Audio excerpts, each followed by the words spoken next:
First, franchising is a business practice, most famously in the area of fast food. But what about franchising a band, and not just any group, but one that had a #1 hit across the globe? Here's Alia Crum with The Hoedown. If You're Alive in '95, the song was inescapable.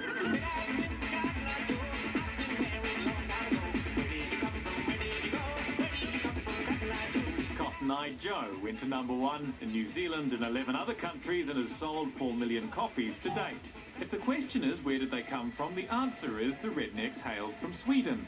And if the question then is where did they go, the answer is they're back and they're here.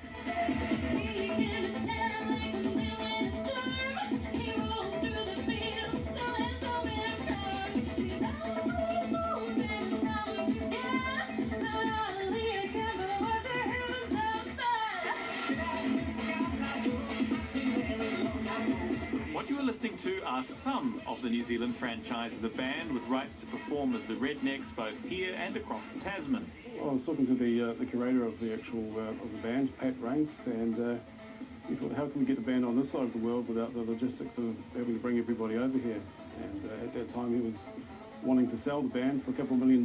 Now, that wasn't an option at the time, so we said, well, what about having Rednecks in New Zealand? You see, while we here haven't heard of them for quite a while, the Rednecks have remained a going concern since the heady days of the mid-90s, though the group's history reads like that of a feuding Appalachian clan, mass sackings and wrangles over rights to the name.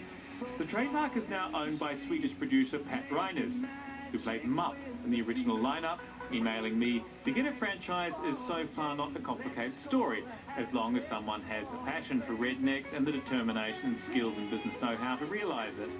They would probably get to try it out.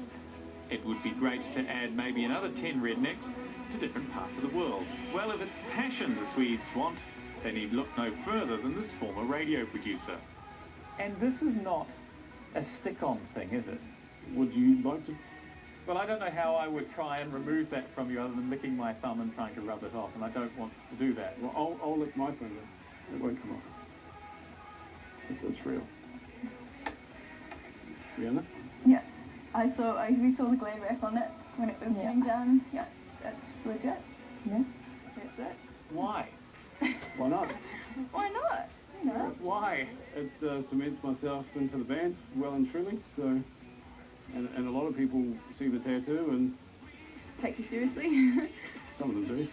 Rednecks 2.0 has played a handful of pub gigs so far. In return for the use of the name and original songs, the franchise must pay a cut of their takings, like all good multinationals, to head office. If the New Zealand arm proves a success, branch offices are planned for India and the home of the Hoedown, the US of A. Alia Crum, 3 News. Where did you come from, Cotton-Eye Joe?